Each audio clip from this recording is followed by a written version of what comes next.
श्री राधा के साथ श्री कृष्ण के उत्तर प्रत्युत्तर। श्री राधा जी बोली, उंगली से किवाड़ को कौन खटखटा रहा है? श्री कृष्ण बोले, मैं हूं माधव।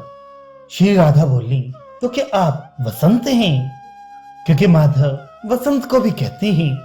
श्री कृष्ण बोले, नहीं नहीं, मैं चक्रधारी हूं। श्री राधा बोली, तो क्या तुम कुम्हार हो? क्योंकि चक्र चाक को तो कुम्हार ही रखते हैं। श्री कृष्ण बोले, नहीं नहीं बाबरी, मैं हूं धरणीधर। श्री राधा बोली, तो क्या धरणी धारण करने वाले सर्प विशेष श्रेष्ठी हो? श्री कृष्ण बोले, नहीं, मैं तो घोर कठोर काली आदि सर्पों के मान का मर्दन करने वाला हूं। श्री राधा बोली, तो क्या गरुण हो? वे ही तो सर्पों का मर्दन करते रहते हैं। श्री कृष्ण बोले, अरे मेरा नाम है हरि। राधा बोली, तो क्या वानर राज हो? क्योंकि हरि तो वानर को कहते हैं और वानर से तो मुझे बहुत डर लगता है। अतः आप जो कोई भी वानर विशेष हो, वन को चले जाओ। वानरों का घरों में क्या काम है? श्री राधा जी की इस प्रकार की वक्रोक्तियों से हास्ययुक्त मुखारविंद वाले चक्रपाणी भगवान तुम्हारी रक्षा करें। एक दिन श्री कृष्ण रात्रि में श्री राधा के समीप गए। तब श्री राधा बोली, अजी तुम रात्रि में आने वाले कौन हो? श्री कृष्ण बोले, मैं हूं केशव। तदनंतर कश्यचा ईशचा इत कैश्यो तवयोति वश्यति इत केशवा। अर्थात ब्रह्मा और शंकर इन दोनों को वश में करने वाले को केशव कहते हैं।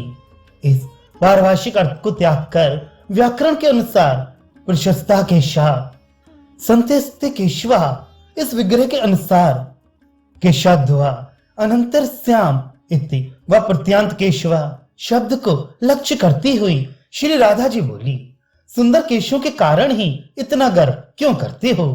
सुंदर केश वालों का भी संसार में कोई अभाव है क्या? तब कृष्ण बोले, हे भद्रे, मैं शूरसेन वंशोत्पन्न शौरी हूं। राधा बोली, पृथगत गुणों से निर्गुण पुत्र का क्या कार्य सिद्ध हो सकता है? श्री कृष्ण बोले, हे चंद्रमुखी, मेरा नाम है चक्री। राधा बोली, यदि आप चक्र चाक रखने वाले कुंभकार हो तो मेरे लिए कुंडी गगरिया दोहनी देने आए हो क्या?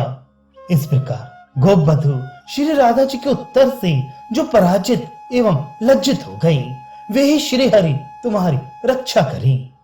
श्री राधा बोली, हे केशव, आजकल आपका वास कहाँ है? श्री कृष्ण वास शब्द का वस्त्रार्थ ग्रहण करते हुए बोले, हे मुग्धेक्षणे, ये रहा हमारा वस्त्र, दिखता नहीं है क्या? श्री राधा बोली, हे वंचक, अपने निवास स्थान को बदलाओ। वास शब्द का निवास स्थानार्थ त्याग कर सुगंधि प्रदानार्थ ग्रहण करके श्री कृष्ण बोले, हे प्रकाम सुभ्वे, ये सुगंध तो तुम्हारे गात्र के संसर्ग से प्राप्त हुई है। श्री राधा बोली, तो हे धूर्त, यदि मेरे अंग के संबंध से ये सुगंध आई है तो आज की रात्रि में कहाँ रहे? अर्थात मेरे समीप न रहने पर भी सुगंध कहाँ से आ सकती है? तदनंतर श्री कृष्ण यामिन्य सुष्टा इस प्रकार पृथक पृथक वाक्य करके बोले, हे भोले भाले राधे, बिना शरीर वाली बिचारी रात्रि भी चोरी कर सकती है? ये बताओ।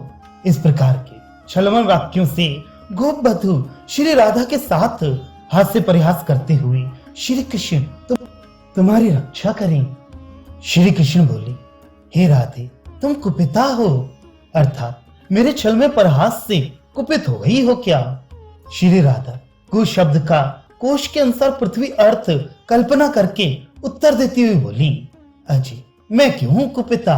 तुम ही हो कुपिता, अर्थात पृथ्वी के पिता, कारण तुम ही तो भूमि के सृष्टा उत्पादक हो।